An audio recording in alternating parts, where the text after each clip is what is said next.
আগের ভিডিওতে Kangra art museum থেকে বেরিয়ে চলেছিলাম আরেক অন্য গন্তব্যের দিকে। সেই গন্তব্যটি অন্য কিছু না, টি গার্ডেন বা চায়ের বাগান। খুব সুন্দর।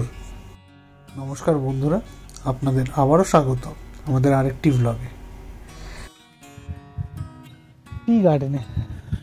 টি গার্ডেন একটি অন্যতম আকর্ষণ। এটি White Heaven tea state, Himalayan Brew, Himalayan Enterprises tea factory, পালামপুরের। এইদিকে দেখুন, আপনারা দূরে ধলাধার রেঞ্জ দেখতে পাবেন। চারিদিকে শুধু চায়ের বাগান, খুব সুন্দর, নিঝুম। ঠিক আছে, খানিকটা তিন চুলের মতো। তো দেখতে পাচ্ছেন জায়গাটা। আমরা তো ভালো রাখতে জানি না, তাই এখানে কেউ এসে মদ খায়, এই করে, যার জন্য ওনারা লিখেছেন private property, alcohol consumption is strictly prohibited. দেখুন যত দূরে যাবেন শুধু চায়ের বাগান, এইদিকে এবং ওপরেও। এই যে উনি যাচ্ছেন, আমাদের পার্টনার আস্তে আস্তে বুঝে বুঝে পা ফেলে ফেলে নিচের দিকে যাচ্ছেন।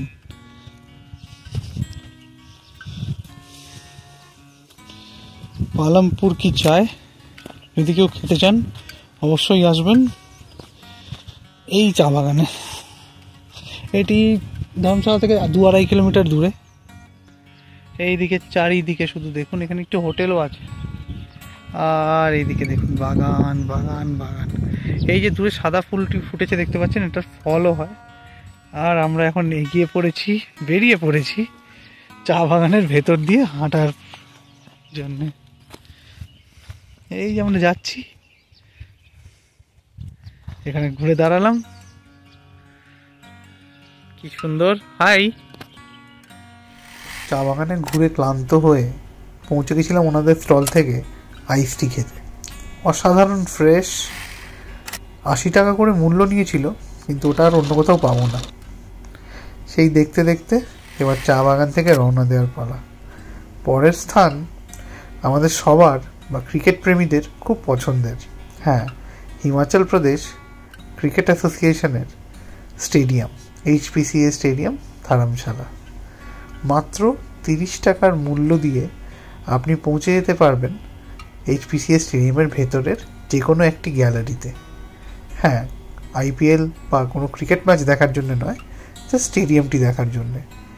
আমরা সৌভাগ্যবশত সেদিন ঢোকার পরে দেখেছিলাম, তখন IPL শুরু হওয়ার আগে কিংস 11 পাঞ্জাব নেট প্র্যাকটিস করছিল। একটা ছোট তথ্য দিয়ে রাখি, HPCA স্টেডিয়ামে প্রবেশে আপনারা যখন টিকিট কাটবেন, আপনাদেরকে বাধ্যতামূলকভাবে অনলাইনই পে করতে হবে। কোনো ক্যাশ পেমেন্টের কিন্তু ব্যবস্থা নেই। আমি জানি খুবই ইরেলিভেন্ট, আজকাল সবাই UPI ইউজ করে, তাও দিয়ে রাখলাম। আর গ্যালারিটা দিনে ইটস নট ফিক্সড, যে কোনো দিন যে কোনো গ্যালারি খোলা থাকে সেই দিন ওনারা সেই গেট থেকে অ্যাক্সেস দেন। তো আমরা যেদিন গেছিলাম সেদিন H উইংয়ের গ্যালারিটা খোলা ছিল আমাদের জন্যে। কি অপরূপ সুন্দর এই স্টেডিয়ামটি, জানেন না, মনে হয় যে ক্রিকেট খেলা দেখবো না স্টেডিয়ামের চারিপাশের প্রাকৃতিক সৌন্দর্য দেখব, দুটোর মধ্যে কনফিউজ হয়ে যাই।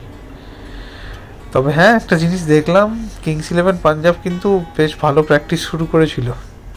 এবার KKR এর খেলা হলে কিংস 11-এর সাথে আমরা খুব দুবিধায় পড়ব কাকে সাপোর্ট করব সেটা নিয়ে।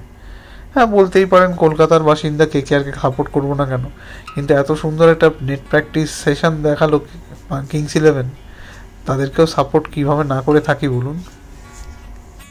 এর আর্কিটেকচারটা পুরো খানিকটা লর্ডসের মতো দেখতে।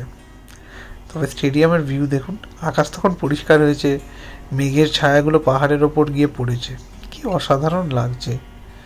ইচ্ছে আছে কোনো একদিন কোনো একটা IPL বা কোনো একটা ICC টুর্নামেন্টের খেলা দেখতে ধর্মশালার এই স্টেডিয়ামে আসবো। সেই দিনের অভিজ্ঞতাটা অবশ্যই শেয়ার করব, কিন্তু সেটা কবে হবে সেটা বলতে পারছি না। তবে কিংস 11 একের পর এক 6 মেরে চলেছিল আমাদের স্ট্যান্ডের দিকে।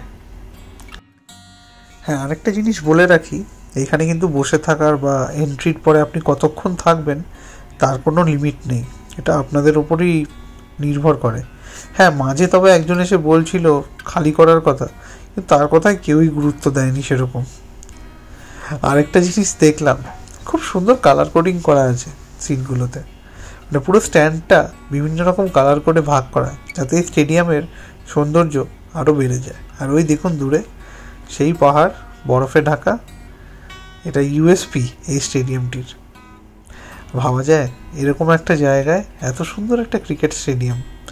এমনি এমনি বলা হয় না যে আমাদের ক্রিকেট ইনফ্রাস্ট্রাকচার এখন অনেক ইমপ্রুভ করেছে আগের থেকে। আর যিনি ব্যাটিং প্র্যাকটিস করছিলেন তিনি থামার পাত্র নয়, তিনি একের পর এক লম্বা লম্বা ছয় মেরে চলেছিলেন। আশা করব আইপিএলও এরকম লম্বা লম্বা ছয় যেন দেখতে পাই। এই বলতে বলতে নিজেদের কয়েকটা ছবি তুলে নিলাম, আর দেখলাম বেশ বেলা হয়ে চলেছে, আরও একটি খুব গুরুত্বপূর্ণ জায়গায় যাওয়ার আছে। সেই জায়গার বিস্তারিত বিবরণ আর ডিটেলস শেয়ার করব পরের ভিডিওতে। আরেকটা ছোট্ট তথ্য দিয়ে রাখি, আমরা যেই ছেলেটির সাথে বা যেই ছেলেটির গাড়ি করে ঘুরতে এসেছিলাম সেই ছেলেটির নাম সাগর। খুব ভালো, খুব সুন্দর করে ঘুরিয়ে দেয়।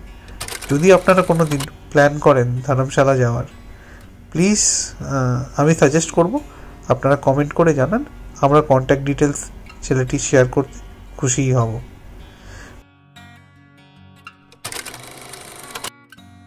স্ট্যান্ডের আর একটু পিছন দিকের রোয়ের সিটগুলোতে গিয়ে বসলাম, বসে ভাবলাম আরও কিছুটা সময় এখানে কাটাই।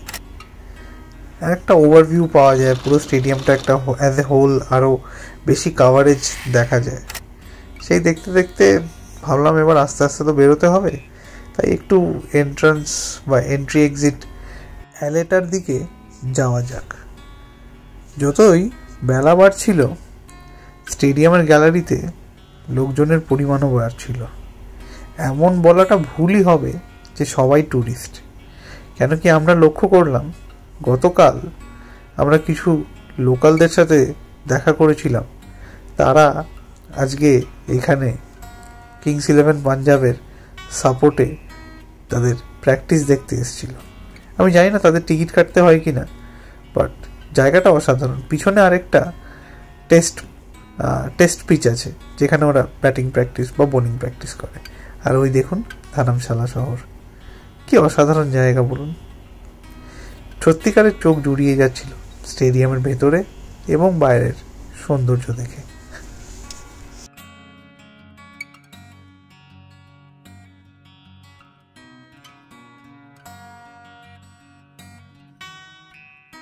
দু 2003 সালে তৈরি হয় এই এইচপিসিএ স্টেডিয়াম।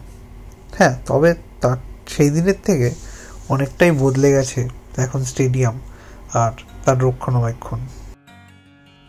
এই স্টেডিয়ামটির মোট সিটিং ক্যাপাসিটি উইকিপিডিয়া অনুযায়ী 21,200, নট ব্যাড।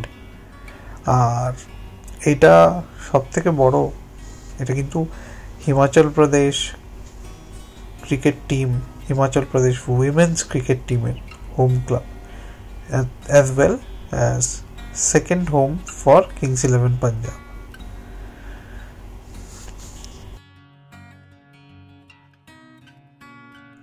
ভিডিওর শেষে আবার আপনাদের সবাইকে অসংখ্য ধন্যবাদ সাপোর্ট করার জন্য। যদি এই ভিডিওটি পছন্দ হয়ে থাকে তো please do like and share our video and subscribe to our channel.